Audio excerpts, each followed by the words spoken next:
kulanti wacan oo wanaagsan daawada meel walba aad joogtid kusoo dhawo warbixin gaar ahaaneed oo aan kaga hadli doono dilkii dhowaan ka dhacay magaalada muqdisho gaar ahaana xerada xalane oo ah goob ammaankeeda si adag loo adkeeyo ay ku sugan yihiin diblomaasiyiin kala duwan kadib markii ay codsiyo kala duwan ay ii soo jeediyeen qaar ka mid ah taageerayaasha ku xiran barteeda YouTube-ka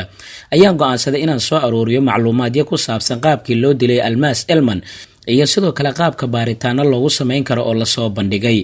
waxaan warbixintaani qaybaha hore ku eegi doonaa sida ay wax u dhaceen. qaybaha dhexe waxaan ku eegi doonaa mas'uuliyiintii kala duwanaa ee ka hadlay iyo sidoo kale nuxurka warbixinadooda iyo war-saxaafadeedka ehelkeeda ay soo saareen. inagoo qaybta dambena ku eegi doonaa qaabka ugu sahlan ee baaritaan loogu sameyn karayo dilkii loo geystay Allah u naxariistay Almas Elman Cali oo ahayd gabar geerideeda si weyn looga wada naxay. marka hore aan ku hormarno macluumaadka ku saabsan waa tuma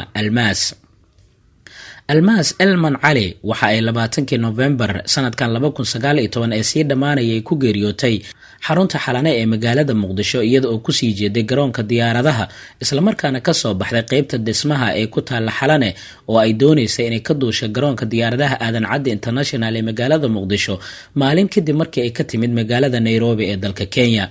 waxay ahayd gabar Soomaali Kanadiyaan ah oo haysata dhalashada dalka Canada. waxay ka shaqeynaysay arrimaha bini'aadanimada sida lagu yaqaanay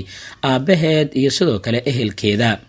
waxay ahayd gabar weyn oo la sheegay in ay wax baratay isla markaana ay wax ku baratay dalkaasi Canada. sanadkii 1990 ayay ka haajireen Soomaaliya iyada iyo qoyskeeda iyagoo u haajiray dalka Canada halkaas oo ay ka heleen deganaansho.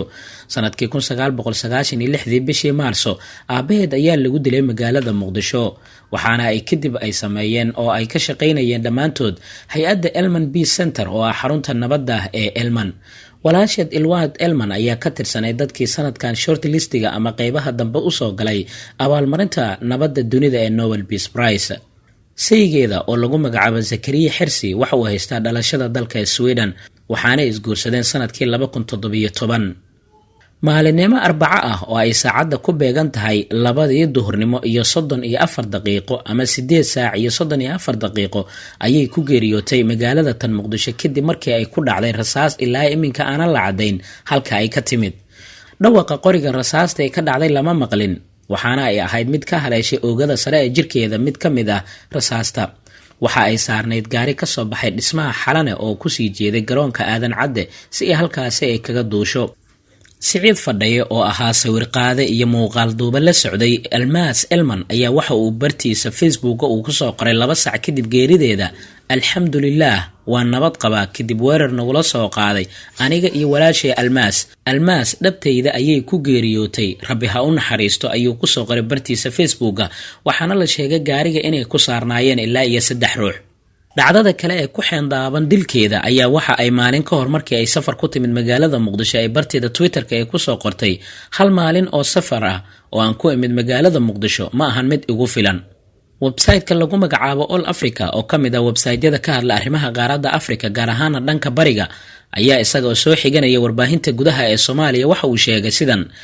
gaariga tirada guud ee saarnaa waxay ahaayeen ilaa iyo 3 ruux. darawalka ruux aan waxba gaarin oo loola jeeday wariye Siciid Fadhaye iyo sidoo kale gabadha waxyeelada ee gaartay oo ka dambeysay wadaha gaariga, taasi oo cadeynaysa inay ahaayeen ilaa iyo 3 ruux oo kaliya kuwa gaariga saarnaa. rasaas aan la garanayn halka ay ka timid ayaa ka soo gashay dariishada oo ay saarneed Almas Elman waxaana ay geeriyootay markii la geeyay cisbitaalka Amisom ee xarunta Xalane. wargeyska The Guardian isaga oo soo xiganaya saraakiisha ciidanka booliiska Soomaaliyeed ayaa dhankiisa waxa uu qoray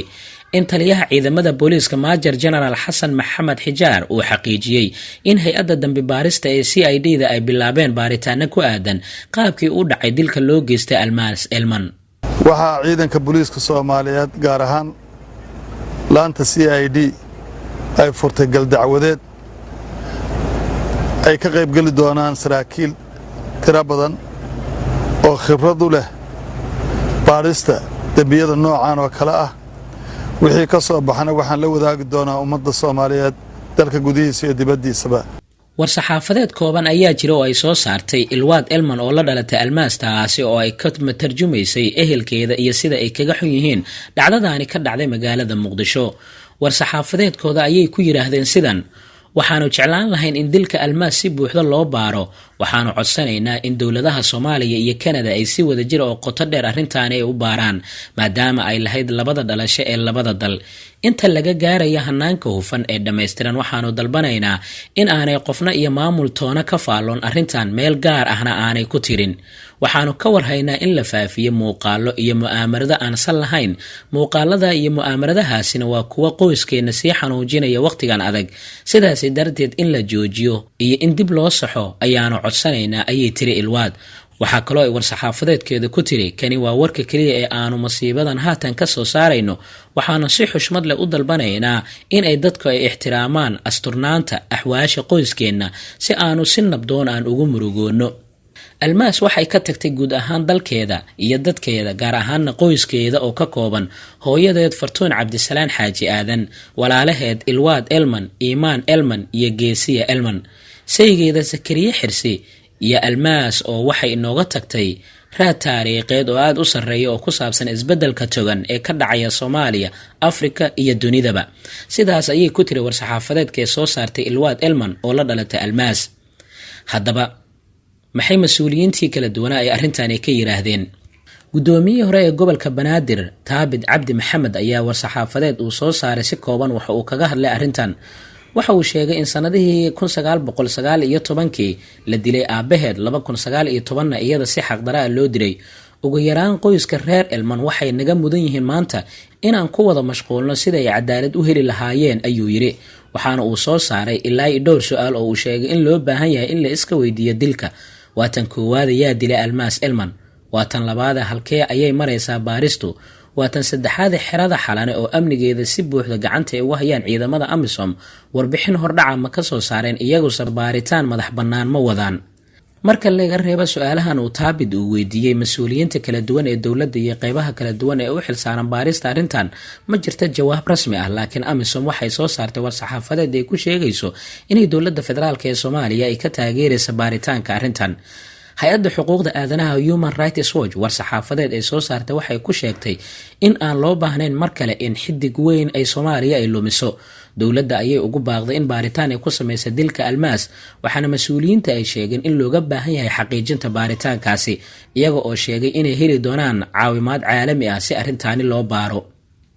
haddaba aan kula wadaago warbixin kooban oo ku saabsan qaababka ugu habboon ee baaritaanka loogu samayn karayo dilkii loo geystay almaas Elman waxaana warbixintan bartiisa Facebook ku soo qoray Yuusuf Garaad Cumar wasiirkii hore ee arrimaha dibadda waxa uu ku yiri sidan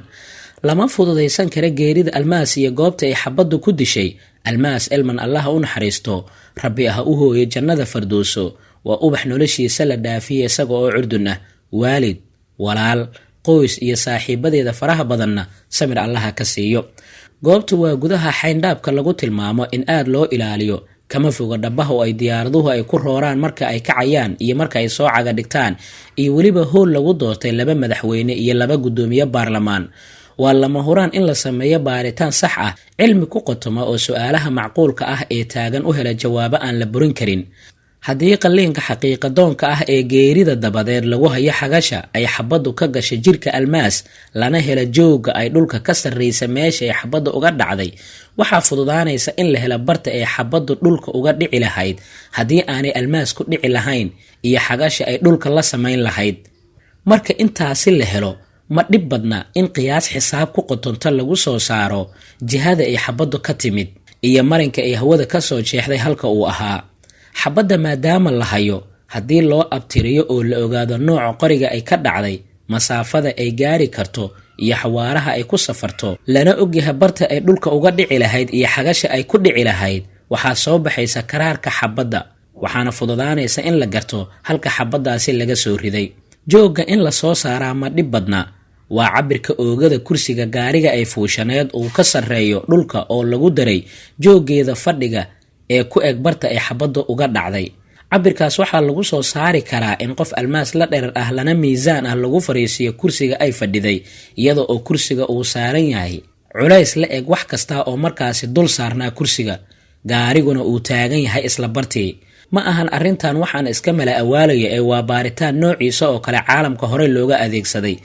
marka intaasi jawaab loo helo ayaa laga shaqayn karaa sidii cadaalad loogu heli lahaa marxuumadda loona xaqiijin lahaa in uu sugan yahay amniga garoonka, kan hoolka doorashada iyo shirarka waaweyn oo la isku halayn karo. marka laga yimaado warbixinta Yuusuf Garaad ee ku aadan hanaanka loo baari karayo geeridii ku timid Almas Elman, haddana macluumaadyada ee soo baxaya waxa ay sheegayaan inaanay sahlaneyn xabadda qoriga ay ka dhacday. ugu yaraana waxay u eg tahay qoriga aana shanqartiisa la maqal ee dhuunta looga xiro shanqar baabi'iyaha. waxaa kaloo muuqanaysa in goob fog laga soo toogtay marka loo eego halka ay xabaddu ku dhacday iyo gaariga qaabkay uga soo baxday. inkastoo la hayo rasaasta ku dhacday Almas, haddana baaritaano caalami ah ayaa lagu samayn karayaa. waxaan filayaa inaad macluumaadyo badan aad ka ogaatay Almas Elman iyo geerideedii. qaybta xigta intaan ku kulmi doonno, nabadgelyo.